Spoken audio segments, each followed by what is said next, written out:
بسم الله الرحمن الرحيم الحمد لله رب العالمين والصلاة والسلام على رسوله النبي الكريم محمد وعلى آله وصحبه أجمعين ومن تبعهم بإحسان ودعا بدعوتهم إلى يوم الدين. أما بعد، فقال الله سبحانه وتعالى: فأعوذ بالله من الشيطان الرجيم، بسم الله الرحمن الرحيم. لإيلاف قريش إيلافهم رحلة الشتاء والصيف فليعبدوا رب هذا البيت الذي أطعمهم من جوع وآمنهم من خوف. صدق اللہ العظیم. محترم ناظرین، السلام علیکم ورحمۃ اللہ وبرکاتہ. گزشتہ نشست کے اندر، لیکچر کے اندر سورہ فیل کے تعلق سے بات مکمل ہوئی، اور سورہ فیل کے آغاز میں، سورہ فیل کے تعارف میں یہ بات سامنے آئی تھی کہ قرآن کی کئی صورتیں جوڑوں کی صورت میں ہیں. اس میں سے بہت زیادہ نمایاں اور اتم صورت میں جو دو صورتوں کا جوڑا آتا ہے وہ سورہ فیل کا اور سورہ قریش کا آتا ہے، کہ یہ دونوں صورتیں قریش کی تاریخ سے، قریش کی واقعات سے متعلق ہیں. مکے کے اندر رہنے والے جو قبیلہ قریش تھے، قبیلہ قریش کے لوگ تھے، ان کی زندگیوں سے براہ راست متعلق جو واقعات تھے، جو باتیں تھیں، اس کو ان دونوں صورتوں کے اندر ذکر کیا گیا ہے. یہاں تک کہ کچھ حضرات نے یہ تک کہا کہ ایسا معلوم ہوتا ہے کہ اگر سطر بسم اللہ الرحمن الرحیم نہ ہوتی تو یہ دونوں صورتیں مضمون کے اعتبار سے ایک ہیں. لیکن بہرحال ان کے بیچ میں بسم اللہ الرحمن الرحیم کی سطر ہے. صحابہ نے اور تابعین نے اللہ کے رسول صلی اللہ علیہ وسلم سے جو نقل کیا، ان کو دو صورتیں نقل کیا. یہ مکی صورت ہے، جیسے کہ سورہ فیل مکی صورت ہے، اور اس کے اندر اللہ تبارک و تعالی قریش پر ان نعمتوں کا تذکرہ کر رہا ہے. اللہ تبارک و تعالی قبیلہ قریش کو وہ نعمتیں یاد دلا رہا ہے کہ جس کے بدلے میں قریش پر یہ واجب آتا ہے، قریش پر یہ لازم آتا ہے، قریش پر یہ فرض بنتا ہے کہ وہ اللہ تبارک و تعالیٰ کی عبادت کرے، اس گھر کے رب کی عبادت کرے، اس مقدس بیت کے رب کی عبادت کرے، جس گھر کی وجہ سے، جس کعبے کی وجہ سے، جس بیت اللہ کی وجہ سے ان کا سیاسی اور ثقافتی اور مذہبی اور معاشی مقام اور وجود باقی ہے. اللہ تبارک و تعالیٰ نے سورہ فیل کے اندر یمن سے آنے والے ابرہہ کے لشکر ہاتھی والوں کا تذکرہ کیا تھا، اور قریش پر یہ احسان جتلایا، یہ انعام اپنا جتلایا کہ اللہ تبارک و تعالیٰ نے ہاتھی والوں کو ہلاک کر کے، ہاتھی والوں کی سازش و تدبیر کو بے سود کر کے، اور غیب سے ہاتھی والوں پر انتظام کیا اس وقت کہ جس وقت قریش والوں کے پاس اس لشکر جرار سے، اس عظیم الشان لشکر سے اور ان بڑے بڑے ہاتھیوں سے مقابلہ کرنے کی نہ کوئی سکت تھی، نہ کوئی طاقت، بلکہ کہ وہ سکت و طاقت کے اہل بھی نہ تھے. وہ خود اس بات کا اعتراف کرتے تھے کہ ان کے اندر یہ سکت نہیں تھی. یہاں پر ایک سوال آتا ہے کہ جو گزشتہ نشست میں رہ گیا تھا، کہ ایسا کیوں ہوا کہ اللہ تبارک و تعالیٰ نے ہاتھی والوں سے مکے کی اور کعبے کی حفاظت کی، لیکن اس کے بعد کئی بار کعبے پر مسائل آئے. یزید ابن معاویہ، حضرت معاویہ رضی اللہ عنہ کے بیٹے یزید جب خلیفہ بنے، اور یزید کے زمانے کے اندر حضرت عبداللہ ابن زبیر رضی اللہ عنہ نے اپنی خلافت کا دعویٰ کیا مکے کے اندر، اور یزید کی فوجیں ان کی سرکوبی کے لیے آئیں، اور اس سلسلے میں جو ہے کعبے کو منجنیق سے حملہ ہوا اور کعبے پر جو ہے آنچ آئی. اسی طریقے سے جب حجاج ابن یوسف الثقفی نے عبد الملک ابن مروان کے زمانے میں خلیفہ کے حکم سے مکے پر چڑھائی کی اور عبداللہ ابن زبیر کو قتل کیا گیا، ان کو مارا گیا، شہید کیا گیا، اور اس کے بعد اس نے کعبے کو ڈھا دیا اور دوبارہ کعبے کی تعمیر کی. اور اس کے علاوہ عباسی دور کے اندر قرامطہ کے زمانے میں کعبے پر بڑے مصائب آئے. پورے حرم کے اندر اور منا کے اندر اور پورے مطاف کے اندر جب ان لوگ نے حملہ کیا تو جو ہے حاجیوں کی لاشوں سے بھرا ہوا تھا، کئی سال حج نہیں ہو سکا، اور یہاں تک کہ ایک قرامتی نے، ایک قرامتہ کے ایک بدبخت نے جو ہے دبوس سے، جو چھوٹی سی پسٹل ٹائپ کی ایک چیز ہوا کرتی تھی اس دور میں، اس سے حجر اسود پر حملہ کیا اور حجر اسود اس حملے میں چٹک گیا، ٹوٹ گیا۔ بلکہ روایات میں تو یہ تک آتا ہے، یہ تک ثابت ہے کہ وہ قرامتہ حجر اسود کو چرا کر لے گئے اور وہ ان کے پاس کئی سال رہا۔ پھر ایک عباسی خلیفہ نے جو ہے بڑا حملہ آوری کر کے اور حجر اسود کو ان سے حاصل کیا، اور وہ بہت بڑی اسلام کی دین کی خدمت تصور کی گئی۔ ان تمام مسائل میں اللہ تبارک و تعالیٰ نے ایسی غیبی کوئی مدد کیوں نہیں بھیجی، ایسی کوئی غیبی مدد کیوں نہیں بھیجی جیسی کہ اللہ تبارک و تعالیٰ نے ابرہہ کے لشکر پر ایک معجزانہ بھیجی تھی۔ آج بھی حرم جس دور سے گزر رہا ہے اور جزیرۃ العرب کے اراضی جس طریقے کی اسلام سوز حرکتوں سے گزر رہے ہیں، اور جس طریقے کے لوگوں کا آج حرم پر اور حرم کے منبروں پر قبضہ ہے، کہ ایسے موقع پر اللہ تبارک و تعالیٰ ایسی کوئی غیبی سرکوبی کیوں نہیں کرتا جس سے حق اور باطل عیاں ہو جائے، کہ جیسا کہ ابرہہ کا حق اور باطل عیاں ہوا تھا۔ یہ ایک سوال لوگ پوچھا کرتے ہیں، لوگوں کے ذہنوں میں آیا کرتا ہے، اس کے 2-3 منطقی جواب ہیں۔ پہلی بات تو یہ کہ جس طریقے کے واقعات بعد میں آئے، حجاج وغیرہ نے جو کعبے پر قبضہ کیا تو وہ کعبے کے افساد کی نیت سے نہیں کیا تھا، وہ اپنے دیگر سیاسی مسائل کی طرف سے کیا تھا، اور ابرہہ جو ہے وہ کعبے کو اللہ کا گھر نہ مانتے ہوئے مسمار کرنے کی نیت سے آیا تھا۔ دوسری بات یہ ہے، لیکن قرامتہ وغیرہ نے جو کچھ کعبے میں کیا اس پر آپ اعتراض کر سکتے ہیں کہ اس وقت تو اللہ کو پھر کرنا چاہیے تھی کوئی مدد۔ ایک اصول ہے کہ جب تک اللہ تبارک و تعالیٰ اپنی کتاب نہیں بھیجتا،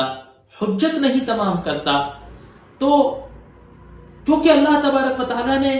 قریش والوں کو کوئی مذہب نہیں دیا تھا، کوئی قرآن نہیں دیا تھا، اور ان پر یہ واجب نہیں کیا تھا کہ وہ خلافت قائم کریں، قرآن کو نافذ کریں اور پھر دین اور دین کے شرائع کی حفاظت کریں۔ وہ جاہلیت کے دور میں تھے تو اللہ تبارک و تعالیٰ نے اپنے گھر کی حفاظت خود کی۔ جب قرآن نازل ہو گیا اور فتح مکہ ہو گیا اور اللہ تبارک و تعالیٰ نے اپنے نبی کے دین کا اتمام کر دیا، تو پھر اب امت مسلمہ پر یہ بات فرض کر دی گئی، امت مسلمہ کے افراد پر اور ان کے ذمہ داروں پر اور ان کے سرپرستوں پر، ان کے ولاۃ الامور پر، ان کے خلفاء پر یہ بات واجب تھی کہ وہ دین کی اور دین کے شرائع کی، ایمان کی اور مومنین کی حفاظت کریں۔ یہ ان کا فریضہ منصبی تھا۔ اب یہ پورے مومنین پر یہ واجب ہے کہ وہ اپنے آپ کو اس لائق کریں کہ وہ دین کی اور دین کے شرائع کی، دین کی علامتوں کی حفاظت کرنے کے اہل ہوں۔ اگر وہ اس کو ضائع کریں گے تو اللہ تبارک و تعالی ویسی غیبی مدد نہیں کرے گا جیسے ابابیل کے لشکر نے آ کر کی تھی۔ تیسرا اس کا ایک جواب جو بہت زیادہ صحیح معلوم ہوتا ہے وہ یہ ہے کہ یہ ایک مخصوص واقعہ تھا، کیونکہ یہ نبی کریم صلی اللہ علیہ وسلم سے متعلق تھا۔ یہ معجزہ تھا، اور معجزے انبیاء کی صداقت کو، انبیاء کی تصدیق کے لیے آتے ہیں کہ یہ بات عیاں اور ثابت ہو جائے کہ یہ ان کا تعلق اللہ تبارک و تعالیٰ سے۔ پچھلی نشست کے اخیر میں جو بات آئی تھی کہ کیونکہ عربوں کو یہ بات اس واقعے کے بعد عیاں ہو گئی تھی، عربوں پر یہ بات کھل گئی تھی، جاہلیت کے عربوں کا یہ عقیدہ اور ایمان تھا کہ کوئی غلط آدمی کعبے پر قبضہ نہیں کر سکتا، کعبے پر غالب نہیں آ سکتا، ورنہ اس کا حشر ابرہہ جیسا ہوگا۔ اور اس اعتقاد کے باوجود اللہ کے رسول صلی اللہ علیہ وآلہ وصحبہ وسلم کا کعبے پر قبضہ ہونا اور وہاں مطاف میں رکھے تمام بتوں کو توڑ دینا اور کعبے کو اسلامی شعائر کے ساتھ قائم کرنا، اور پھر آسمان سے ان پر کوئی عذاب نہیں آنا، یہ اس بات کی علامت ہے کہ اللہ کے رسول صلی اللہ علیہ وسلم حق پر ہیں، سچ ہیں، اللہ تبارک و تعالیٰ کی طرف سے مؤید ہے۔ اللہ کا نام لے کر جو کام کر رہے ہیں تو یقیناً ان کو اللہ نے بھیجا ہے، ورنہ اللہ کا نام لے کر جو ہے وہ کعبے پر جھوٹ کے ساتھ حملہ نہیں ہو سکتا تھا۔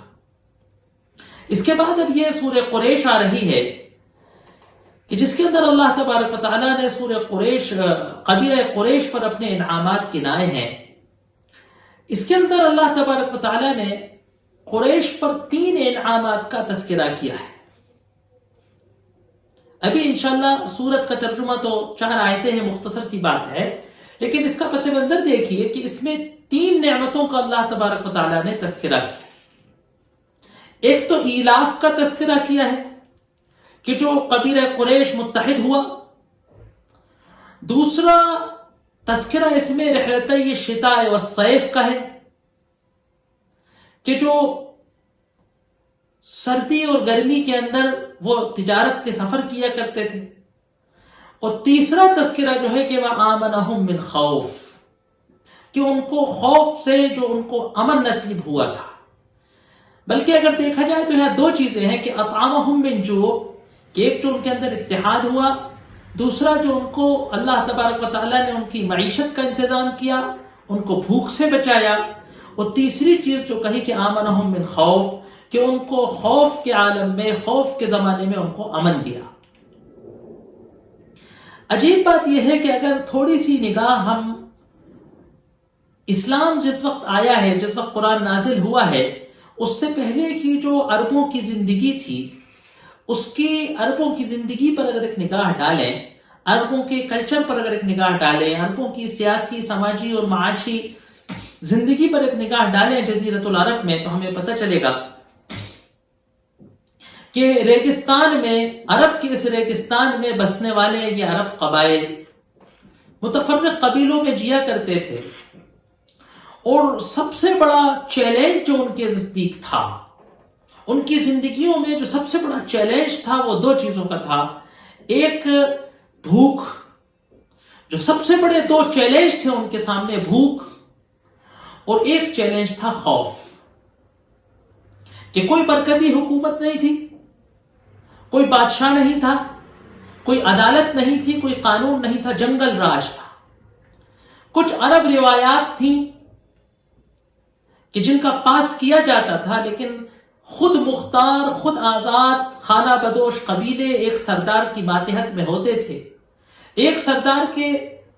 ماتحت 100، 200، 400، 500، 1000 جنگجو ہوتے تھے. اور یہ جنگجو کب کس پر شب خون مار دیں، کب کس پر رات میں حملہ کر دیں، کب کس کی مال و دولت لوٹ لیں، کب کس کے اونٹ ہکا کر لے جائیں، کب کس کو قتل و غارت کر دیں اور اس کے بیوی بچوں کو غلام و قیدی بنا کر لے جائیں. کوئی عرب جب رات میں سوتا تھا تو اس کو یہ بھروسہ نہیں ہوتا تھا کہ وہ اپنے مال و دولت کے ساتھ، اپنے گھر و بار کے ساتھ، اپنے بیوی بچوں کے ساتھ صبح اٹھے گا کہ نہیں. خیموں میں رہنے والے، تمبوؤں میں رہنے والے یہ خانہ بدوش اونٹ چراتے تھے، اور چارہ، اور اس ریگستان میں بارش نہ ہونے کی وجہ سے چارہ ختم ہو جاتا تھا، اور وہ میلوں میل اپنے اونٹوں کو لے کر، اپنے سامان کو اونٹوں پر لدا کر، اپنے خیموں کو اونٹوں پر لدا کر یہ خانہ بدوش رزق کی تلاش میں، چارے کی تلاش میں، پانی کی تلاش میں مارے مارے پھرتے تھے. زندگی کا کتنا حصہ صرف اس میں خرچ ہوتا تھا کہ زندہ کیسے رہ پائیں گے. تو یہ جو جوع کا عالم تھا، یہ جو قحط سالی کا عالم تھا، یہ جو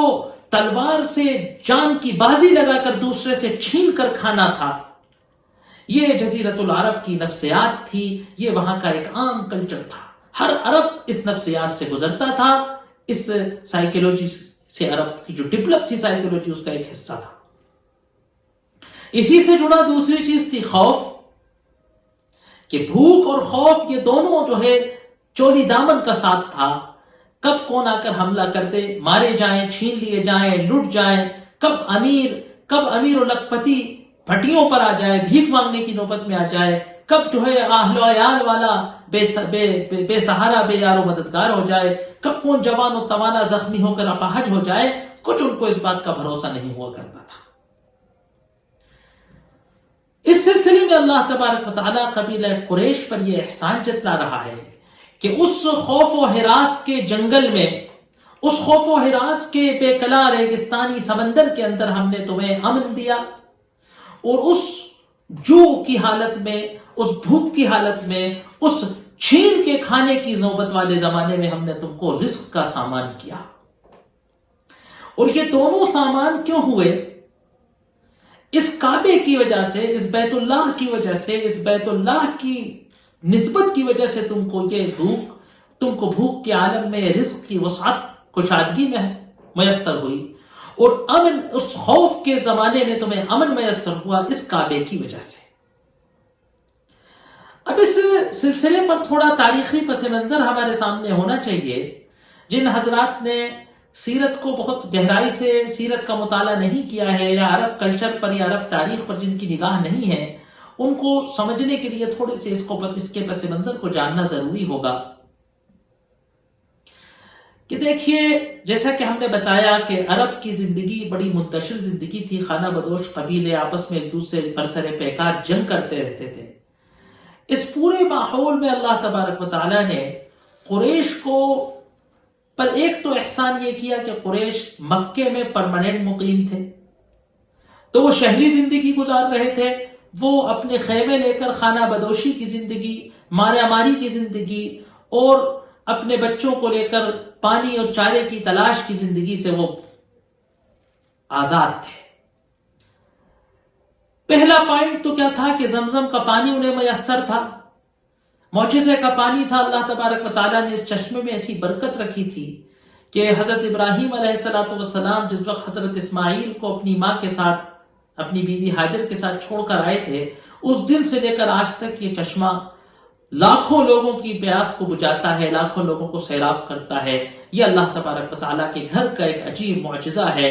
نا۔ فیہ آیات بینات، اللہ تبارک و تعالیٰ نے کہا کہ ہمارے گھر کے اندر کھلی ہوئی نشانیاں ہیں، انہی نشانیوں میں سے ایک نشانی جو ہے یہ زمزم کا آب زمزم ہے، زمزم کا کنواں،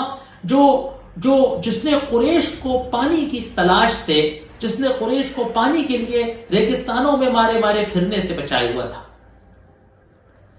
دوسری چیز یہ ہے کہ اللہ کے رسول صلی اللہ علیہ وسلم کے نسب میں نام آتا ہے قصی ابن کلاب، محمد ابن عبداللہ ابن عبد المطلب ابن ہاشم ابن عبد مناف ابن قصی ابن کلاب۔ قصی ابن کلاب یہ تقریباً جو ہے یہ نبوت سے، قرآن کے اترنے سے 100 سال پہلے کی بات ہے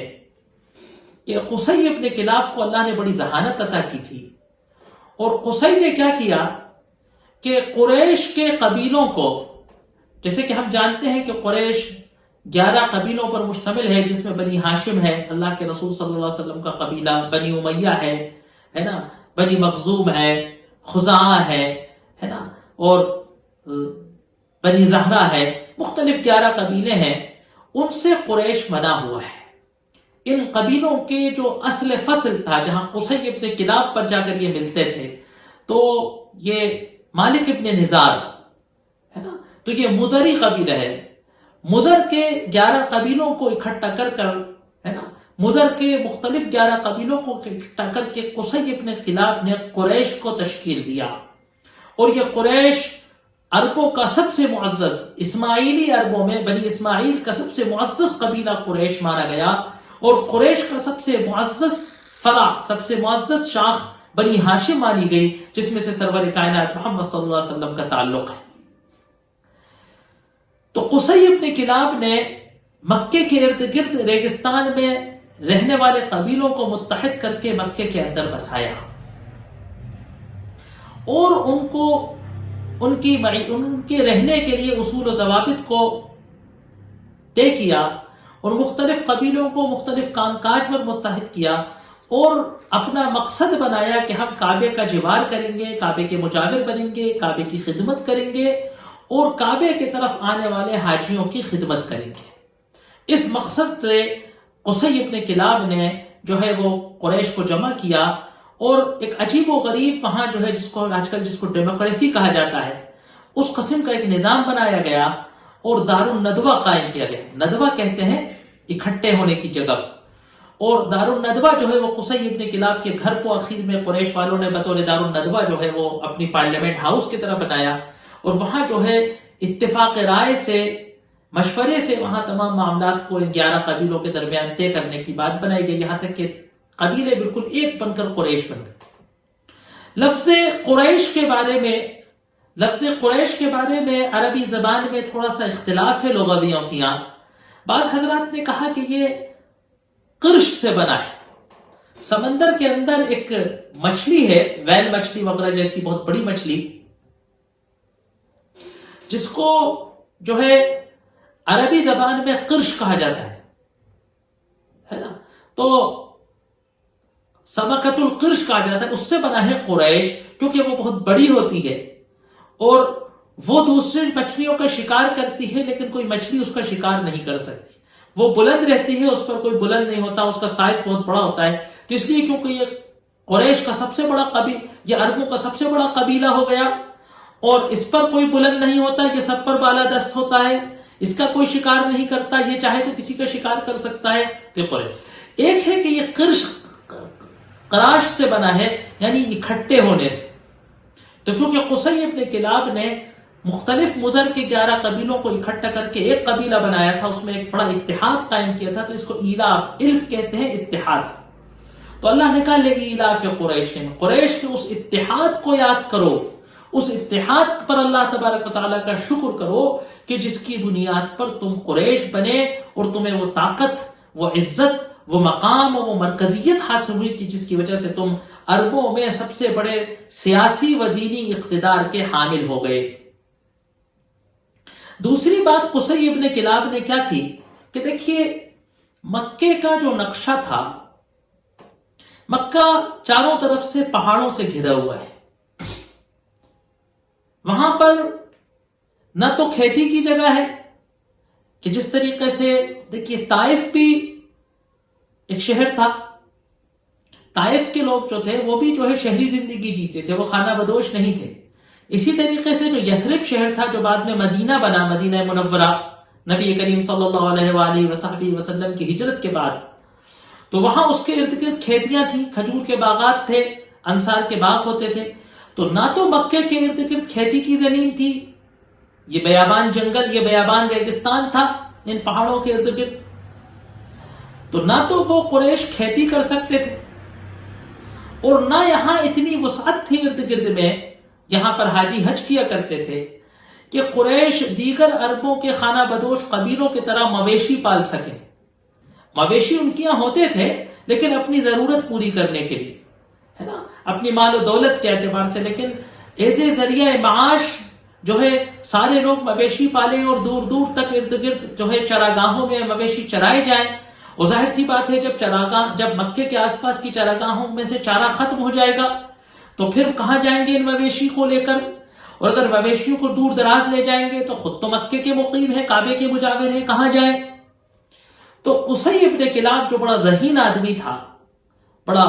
سمجھدار انسان تھا، اس نے کیا کیا کہ رحلتی الشتاء والصیف، قریش کے عربوں کو تجارت کا ایک نظام قائم کیا. اور کیا کیا اس نے کہ کیونکہ یمن میں بڑی گرمی ہوا کرتی تھی، سخت گرمی ہوا کرتی تھی، اور شام میں موسم بڑا خوشگوار ہوا کرتا تھا، بڑا بہترین موسم ہوا کرتا تھا شام کا، اور شام میں جاڑا بہت سخت ہوتا تھا. تو اس نے نظام بنایا کہ رحلتی الشتاء والصیف، اللہ ہے نا، ایلافہم رحلت الشتاء، یاد کرو وہ وقت کہ جو ان کو رحلت الشتاء والصیف کی ہیبٹ ہو گئی، عادت ہو گئی، جو ان کا ایک نظم بن گیا کہ وہ رحلت الشتاء والصیف کرتے ہیں. سب کا مائنڈ اس بات پر سیٹ تھا کہ یہ دونوں تجارت یہی کریں. تو وہ شتاء کے اندر، سردی کے اندر تو وہ یمن جاتے تھے، تو اونٹوں پر سفر کرنا اور ریگستان میں چلنا جو ہے ان کے لیے خوشگوار رہتا تھا. وہ یمن کی جنوب کے یمن کی گرمی سے، حبشے کی گرمی سے بچ جاتے تھے. تو شتاء میں تو وہ یمن جاتے تھے، اور صیف کے اندر وہ شام جاتے تھے کہ یہاں مکے میں سخت گرمی ہوتی تھی اور شام کا موسم بڑا اچھا ہوتا تھا، تو سفر کے لیے اور تجارت کے لیے، سامان کو ڈھونڈنے کے لیے، منڈیوں کا راؤنڈ کرنے کے لیے اور سامان کو بیچنے اور خریدنے کے لیے جو ہے وہ شام کا سفر زیادہ بہتر ہوتا تھا. اب اس کا فلسفہ یہ تھا، اگر آپ دنیا کے نقشے پر ایک نگاہ ڈالیں، اگر ہم دنیا کے نقشے کو اپنے سامنے رکھیں، دنیا کے میپ کو اگر ہم سامنے رکھیں، تو ایک عجیب و غریب معاملہ تھا کہ یورپ کا جو تمام ساز و سامان تھا، جو بیزنطی حکومت تھی، یہ جو روم تھے، یہ دو قسم کا روم تھا. ایک مشرقی روما تھا ایک مشرقی روم تھا کہ جو قسطنطینیہ کے ماتحت تھا، جو آج ترکی کا شہر استنبول ہے، جس کو محمد الفاتح، ترکی خلیفہ محمد الفاتح نے جسے فتح کیا تھا، اور اللہ کے رسول صلی اللہ علیہ وآلہ وصحبہ وسلم کی کئی احادیث مبارکہ کے اندر قسطنطینیہ کی فتح کی بشارتیں اور قسطنطینیہ کو فتح کرنے والے لشکر کے مرحوم و مغفور ہونے کے تذکرے آتے ہیں، بشارتیں آتی ہیں، اور یہ بشارت اللہ تبارک و تعالیٰ نے ترکی خلیفہ محمد الفاتح کے نصیب میں رکھی تھی۔ پہلے بار ترکی پر حملہ حضرت معاویہ رضی اللہ عنہ کے زمانے میں ہوا تھا، اور حضرت معاویہ کے بیٹا یزید ابن معاویہ اس لشکر کا سپہ سالار تھا، اور حدیث کے اندر آیا ہے کہ پہلا وہ لشکر جو قسطنطینیہ پہ حملہ کرے گا مغفور لہ، وہ پورا کا پورا لشکر جو ہے اس کی مغفرت ہوگی۔ بہرحال، اور جو مغربی روما تھا، مغربی روم تھا، وہ یورپ تھا جس کا مرکز اٹلی کا شہر روما تھا، جہاں آج بھی سٹی ویٹیکن سٹی ہے۔ تو مشرقی روما تو فتح ہو گیا، جو شام میں اور اس پورے بیزنطی علاقے میں اور اناطولیہ کے علاقے میں تھا، اور مغربی روما آج بھی عیسائی ہے، جو آج یورپ کے ممالک ہیں۔ تو یہ جو پورا یورپ تھا، یہاں سے جو پوری تجارت تھی اور جو پورے روم کی تجارت تھی بیزنطین کی، یہ شام کی منڈی میں آ کر رک جاتی تھی۔ اور دوسرا جو ایک طرف تھا مارکیٹ، وہ تھا چائنا، کہ جو اس زمانے میں ایک بڑی مملکت تھی، اور ہندوستان جو ایک بہت بڑا ریسورسز تھا، قدرتی ریسورس تھا، جڑیوں کا، بوٹیوں کا، عطر کا، خوشبوؤں کا، اور خاص طور سے گرم مسالوں کا، اور مختلف جو قدرتی ریسورسز ہیں ہندوستان کے اندر موجود تھے۔ یہ ندیوں کا ملک تھا، کھیتی کا ملک تھا، اور مختلف شمال سے جنوب تک، سندھ سے اور کشمیر سے لے کر کنیا کماری تک مختلف چیزیں اگا کرتی ہیں، اور ساحل سمندر سے تاجر جو ہے آرام سے سمندر سے سامانوں کو لاتے تھے، اور یہ سامان یمن پر آ کر رکتا تھا۔ یورپ کی منڈی کو چائنا اور ہندوستان کی منڈی سے زمینی قافلوں سے جوڑنا مشکل ہو گیا تھا۔ کیوں؟ اس کی دو وجہیں تھیں۔ ایک تو وجہ یہ تھی کہ یہ جو پورا علاقہ تھا ایران کا، جو قسطنطینیہ کی ترکی کی سرحدوں سے لگ کر، جو بحر اسود سے لگ کر جو راستہ تھا، وہ فارس سے گزر کر تھا۔ اس پورے علاقے کو یورپ سے جوڑنے والا جو راستہ تھا، بعد میں جو روس وغیرہ کا علاقہ، یہ تو بڑا برفستان تھا، یہاں تو قافلوں کا اس زمانے میں ان اونٹوں پر قافلوں کا چلنا ناممکنات میں سے تھا اس پورے علاقے میں۔ تو یہ جو پورا علاقہ تر منگول کا جو وسط ایشیا کا علاقہ ہے، یہاں سے گھوم کر چائنا آئے اور ہندوستان آئے، یہ قافلوں کے لیے ناممکنات میں سے تھا۔ تجارت میں نفع کے بجائے جانیں چلی جاتی، قافلے پورے کے پورے برف میں دھس کر ختم ہو جاتے۔ تو جو ممکن ایک وحید راستہ تھا آبادی والا، کہ جس پر سڑک تھی، جس پر سرائے تھے، جس پر جو ہے آباد گاؤں تھے، وہ تھا یہ ایران کا راستہ، ماوراء النہر کا نام۔ اور یہ پورا جو ہے وہ فارس کا علاقہ تھا، اس میں کسرا کی حکومت تھی، ایرانی سلطنت تھی۔ ایرانی سلطنت میں اور روم میں جو جنگ برسر کار تھی، اس کی وجہ سے رومی سامان کا چائنا کے بازار تک آنا اور چائنا کا سامان کا رومی بازار تک آنا ناممکنات میں سے تھا۔ اس کے لیے یہ پورے انٹرنیشنل بزنس محتاج تھا عربوں کا، کہ یہ جزیرت العرب سے گزرنا تھا، شام شمال میں اور جنوب میں یمن، بیچ میں عرب کا ریگستان۔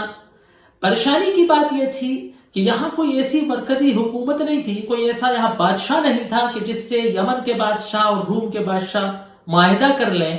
کوئی تاوان ٹیکس دے دیں، دوستی کر لیں، اور یہاں سے رومی اور یمن کے رومی قافلے یا ابرہہ کے قافلے یہاں سے جو ہے وہ تجارت لے کر گزر جائیں۔ اس انٹرنیشنل تجارت کی ان دونوں منڈیوں کو جوڑنے کے لیے عرب درکار کڑی تھے۔ اب عربوں کے ساتھ کیا پریشانی تھی کہ یہ خانہ بدوش قبیلے تھے، اور یہ بھوکے ننگے عرب ہے نا، بہترین قیمتی روم کے سامان کو لوٹنا ان کے لیے بڑا سنہری موقع تھا۔ تو تجارتی قافلے عربوں کو ہفتہ دے کر گزرتے تھے۔ کوئی بھی عرب تاجر اگر چاہتا تھا کہ وہ شام سے تجارت لائے، یمن تجارت لے جائے، قریش کے علاوہ بھی کچھ لوگ یہ کام کرتے تھے، لیکن ان کے لیے کیا پریشانی تھی کہ وہ جو ہے ان کو دیگر جو راستے میں موجود لٹیرے قبیلوں کو تاوان دینا پڑتا تھا۔ پیسے دینا پڑتے تھے، ورنہ وہ ان کو لوٹ لیتے تھے، ان کی حمایت لینا پڑتی تھی، اور ان خانہ بدوشوں کو فیس دینا پڑتی تھی کہ آپ کی نگرانی میں ہمارے قافلے جائیں گے، پھر بھی لوٹ جاتے تھے، وعدہ خلافی ہو جاتی تھی، کوئی ان سے بڑا دادا آ جاتا تھا تو ان کو مار بھگا کر قافلے کو لوٹ لیتا تھا۔ قریش والوں کے ساتھ کیا فائدہ تھا کہ قریش کعبے کے مجاور تھے، اور تمام عربوں کے نزدیک یہ بات طے تھی کہ یہ حرم کے رہنے والے ہیں، کعبے کے مجاور ہیں، یہ محترم لوگ ہیں، ان کو ہاتھ لگانا، ان کو انگلی لگانا، ان پر تلوار اٹھانا حرام ہے، کعبے کی بے حرمتی ہے۔ جس طریقے سے کعبہ قابل احترام ہے، جس طریقے سے حرم محترم ہے، اسی طریقے سے یہ حمص حرم میں رہنے والے یہ قریش کے لوگ معزز ہیں۔ تمام عرب کے لوگ ان کے شہر میں حج کرنے جاتے ہیں، عمرہ کرنے جاتے ہیں، وہ وہاں ان کی جان و مال کی حفاظت کرتے ہیں، ان کی مہمان نوازی کرتے ہیں، ان کی خدمت کرتے ہیں، ان کے لیے حج اور عمرے کے اسباب فراہم کرتے ہیں، ان کو زمزم پلاتے ہیں۔ تو تمام عرب پر یہ فرض ہے، واجب ہے کہ وہ ان کے قافلوں کا احترام کرے، ان کے گزرنے والوں کی عزت کرے، ان کی مہمان نوازی کرے، راستے میں ان کی خدمت کرے، ان کو پانی پلائے، ان کو کھانا کھلائے، اور اگر ان کو کسی نے بری نگاہ سے دیکھ لیا تو اس نے کعبے کی بے حرمتی کی۔ تو اس خوف و ہراس کے عالم میں کہ جس میں ایک آدمی کا 2 اونٹ لے کر سلامتی کے ساتھ جانا ممکن نہیں تھا،